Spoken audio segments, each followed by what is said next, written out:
की सरकार और हमारी सोच ये है कि महिलाओं को आगे लाया जाए। उसमें हमने प्रथम प्रयास किया है।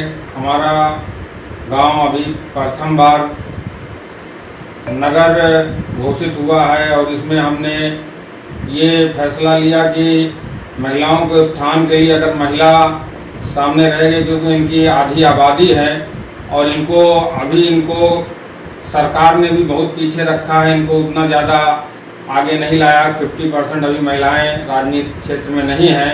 तो उसकी शुरुआत करते हुए हम अपने क्षेत्र से अपनी पत्नी श्रीमती उषा देवी को इसमें ले आए हैं और इनको आगे करके महिलाओं को विकास में, राजनीतिक, सामाजिक, आर्थिक विकास के लिए इनको प्रेरित किया जा रहा है कि ये अपने क्षेत्र की सभी महिलाओं को इसमें ज़्यादा से ज़्यादा ये प्रयोग किया जा रहा है कि ज़्यादा से ज़्यादा महिलाएं इसमें शामिल हों और जो भी गवर्नमेंट की विकास योजनाएं आएँ वो हर महिला और समाज के जो दबे कुचले वर्ग हैं, जो समाज के हमारा बाहुल्य क्षेत्र है, जो बहुजन बाहुल्य क्षेत्र हैं, उनके घर घर तक योजनाएं पहुंचाई जाएं।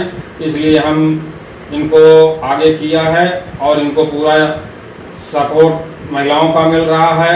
अगर महिलाएं चाहें तो इनको सबसे आगे कर सकती हैं और हमारा ये विश्वास है कि अगर ये पार्षद बनती हैं तो पूरे नगर में 39 नंबर वार्ड को नंबर 1 क्षेत्र घोषित कराने में हमारा सहयोग रहेगा। और पूरी जनता से हमने मिला है, घर घर जाकर जनता ने विश्वास व्यक्त किया है कि ठीक है, हम आपके साथ रहेंगे। इसलिए हमने इनको इस चुनावी रण में उतार दिया है। जैसा कि पूर्व में आपकी पत्नी बीडीसी थी, एक बहुत छोटा सा पद था, उस समय भी आपने विकास कार्य किए। बीडीसी प्रत्याशी जब हमारी पत्नी हुई, फिर उसके बाद जनता ने बहुत प्रेम दिया, बहुत सहयोग दिया और हमने उस समय इधर इस पार और उस पार की लड़ाई थी कि उस पार से एक लोग खड़े थे, इधर के एक लोग खड़े थे और हमारा सबसे बड़ा कौड़ियार क्षेत्र था। पूरे इधर अपने एशिया का सबसे बड़ा क्षेत्र माना जाता है। अभी तो तत्काल में संगमेरपुर और उधर का क्षेत्र अलग हो गया है, उस समय बहुत बड़ा क्षेत्र था। तो हमने इधर वोट करके एक वोट से इस तरफ के प्रत्याशी को जिताया था और उसमें हमें सहयोग मिला। हमने यहाँ पे सरकारी भवन का पुनर्निर्माण कराया और सीसी रोड बनवाई और जो भी योजनाएं ब्लॉक की तरफ से थी, लोगों को समूह के माध्यम से और जिस भी माध्यम से हमारा हो सका, उन सबको हमने पूरा करने का काम कराया था। कहने का मतलब ये है कि आप एक छोटे से पद पर रहते हुए भी जितना हो सका आप अपने समाज की भलाई और समाज को आगे बढ़ाने में लगा दिए। और अगर आपकी पत्नी पार्षद चुनी जाती है तो आप क्या विकास करना चाहेंगे? विकास करने को यहाँ बहुत कुछ है। आज पूरा गांव, पूरा मलाघरा 39 नंबर वार्ड है, यहाँ पे गवर्नमेंट की तरफ से पानी की व्यवस्था नहीं है। तो घर घर बोरिंग हुई है, तो इसमें अभी तक हर घर जल की व्यवस्था नहीं है। हमारा रहेगा कि ये जो जल की व्यवस्था, हर घर नल का तुरंत इस पर हम लोग कार्य करेंगे और इसको पहला हमारा प्राथमिकता रहेगी कि हर घर जल पहुंचाया जाए और जिससे जो धरती माँ का तमाम तरह जगह दोहन हो रहा है और क्या कहते हैं, जिससे कि बहुत ही नुकसान हो रहा है, नीचे धारा चली जा रही है, उसको सबके घर जल हो और जल का सदुपयोग हो। और उसके अलावा जो भी हमारे मजरे अभी बिजली से वंचित हैं, जहाँ पे लाइट और उसकी व्यवस्था नहीं है, उस पर हमारा काम होगा।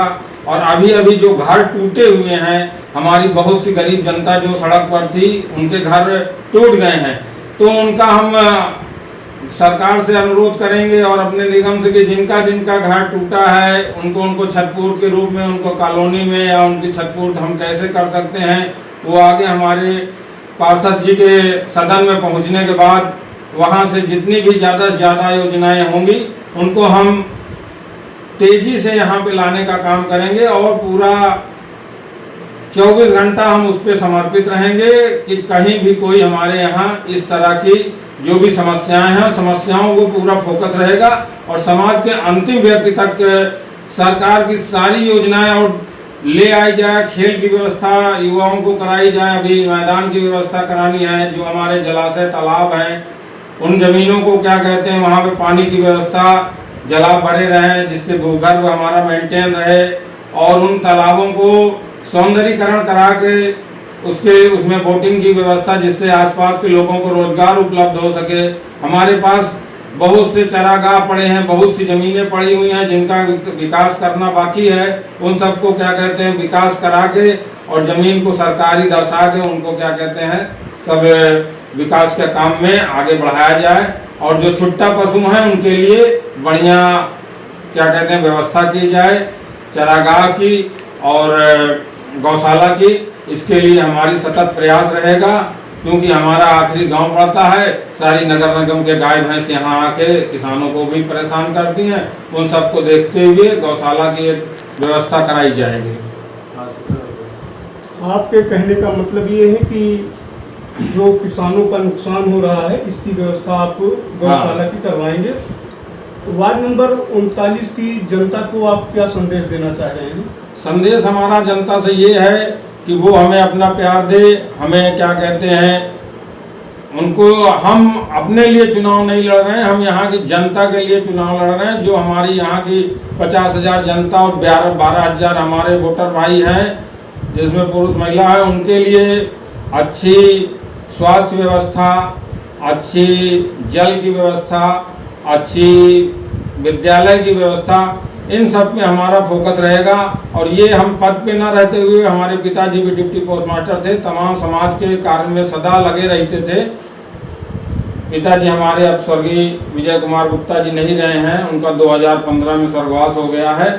वो सरकारी सर्विस करते हुए, पोस्ट मास्टर की सर्विस करते हुए डाकघर में उन्होंने तमाम न्याय हित के लिए एक लड़ाई लड़ी, जिससे क्या कहते हैं हमारे बाबा जी थे, वो भी यहाँ पे प्राथमिक विद्यालय का निर्माण अपनी ज़मीन पे करवा के गांव जिला परिषद को उस समय 1970 में समर्पित किया था, जो मेन रोड पे बना हुआ है। फिर उसके बाद हमारी माताजी प्रधान हुई, उन्होंने क्या कहते हैं कि इसका जूनियर हाई स्कूल और संकुल भवन का निर्माण हम लोगों ने कराया, जो आज भी खड़ा है, एक दरार नहीं आई है, उसको मजबूती से हम लोगों ने बनाया। और इसके बाद हम लोगों ने अस्पताल लाने का काम किया, प्राथमिक स्वास्थ्य केंद्र लाने का काम किया। प्राथमिक स्वास्थ्य केंद्र को हम लोगों ने 10 साल अपने कमरे में निःशुल्क रखा। वहाँ पे हृदय रोग विशेषज्ञ, हड्डी रोग विशेषज्ञ, बड़े के MD और MBBS के डॉक्टर आया करते थे, जिससे गरीबों को बहुत लाभ होता था।